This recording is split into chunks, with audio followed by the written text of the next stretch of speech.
Guys ఇప్పుడు మేము మా అమ్మ కోసం ఫోన్ రిపేర్ కోటకి వెళ్తున్నాం. ఇష్క్యూఆర్ ఇది మా ఊరి దేవత టెంపుల్ పేరేంటంటే నాగప్పమ్మ దేవత.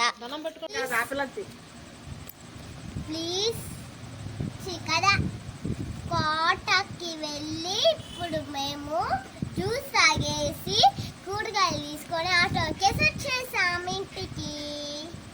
బజ్జీ తినలా? బజ్జీ తిన్నాం. నేనేమో చీదింది. నేనేమో వీళ్ళని విసిగిస్తున్నా, దివ్యాని మా అమ్మని. ఫోన్ రిపేర్ అయ్యిందా? రిపేర్ అయిపోయింది. ఫోన్ రిపేర్ కే మీరు పోయిందా?